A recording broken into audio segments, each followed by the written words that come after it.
But New York has so much more to offer. And one of the very specific ways has so much more to offer within diversity.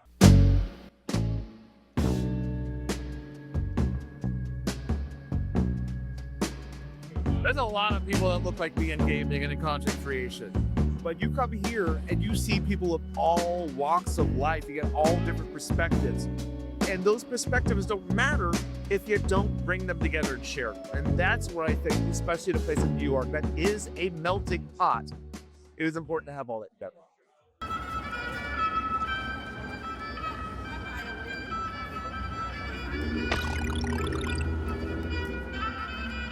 Hi everyone. So for this episode, I want to start in Chinatown for one reason. Chinatown Family Fun Center. Chinatown Fair Family Fun Center. Say that 3 times. Chinatown Family Fun Center. This place is a New York gaming gem. A spot with deep history in the arcade scene. It's been around for decades. But when I first got there, nothing really happened. That is until this one moment where I absolutely shredded Guitar Hero.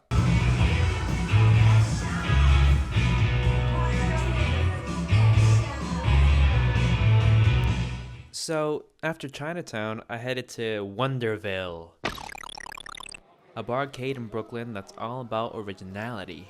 Every game here is unique, and one of the biggest draws, Killer Queen. It's a 10-player strategy-based arcade game that brings teams together every Wednesday for tournaments. You want to know the rules? Forget about it. But just pay attention to this guy. He comes in later. And for my first time, I actually didn't do that bad. My team won 2 games, but lost the last one. And that guy you saw earlier, yeah, his name is Blaze. Turns out he was on my team, and he was nice enough to sit down for an interview. Okay, so today I'm here with Justin Blaze. So Justin Blaze, my question to you is, how do you think gaming, especially this retro arcade, helps build community and culture in New York? It helps remind people that video games are played by humans, and ultimately it's no fun to beat a machine if you can beat somebody else. So get out and play the people that are around you, because that's what's gonna remind you of why you do what you do, why a win makes a difference. You can get a high score, but if the high score is against nobody, what difference does it make? I want to beat your high score, not some random number generator. So It's the human element. that's right. Humans make the world go round. So we make the machines to beat the machines. On day 2, I decided to visit the Nintendo store in the city. It's actually a really cool spot. Not just for the merch, but you can play games on a massive screen, which definitely makes everything feel a little bit more epic. Later on that evening, I went to the Squirrel Café for some board games. The game of the night? Power Grid. The rules? Even more absurd than Killer Queen. I'm not even going to bother explaining it. Obviously, I lost. But the winner? He agreed to stay for a little chat. Okay, so I'm here with Douglas? So, Douglas, my question to you is, what draws you to board game nights, and what do you get out of this experience that you don't get from video games? Well, obviously, I think it's much more social than playing video games. It adds an interesting design constraint for the game designers where it has to be manageable for the players to do all the upkeep and all the accounting.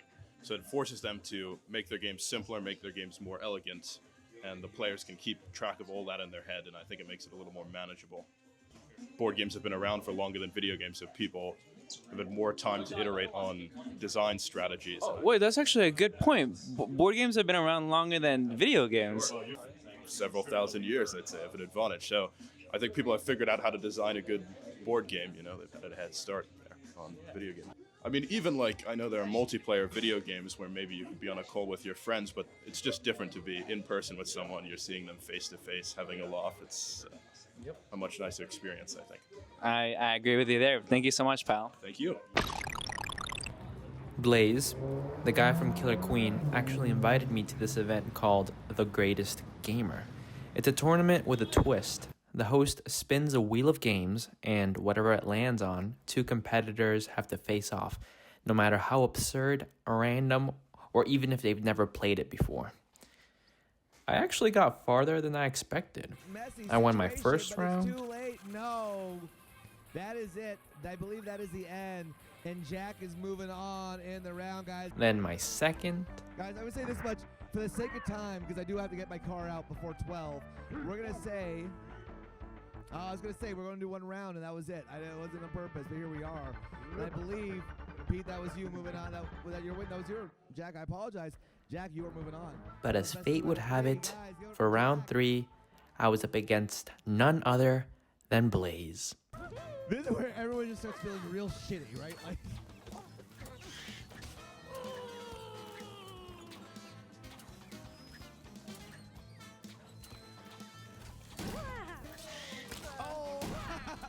And as destiny would have it, he won.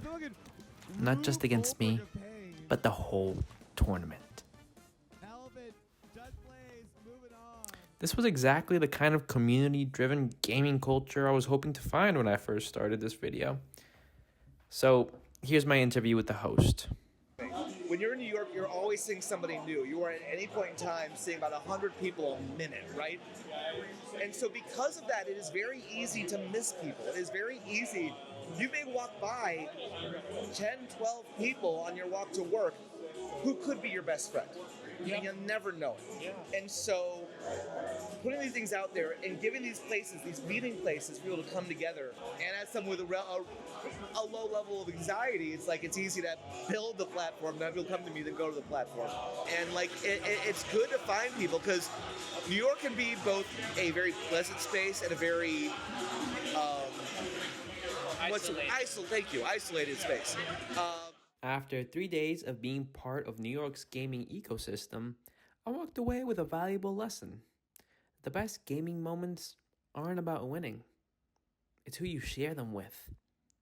Whether it was competing alongside strangers at Wonderville, getting destroyed at Power Grid, or going head-to-head with Blaze at The Greatest Gamer. Every experience was about more than just the games. It was about the people. And in the end, that's what makes it all worth playing. Thanks for watching.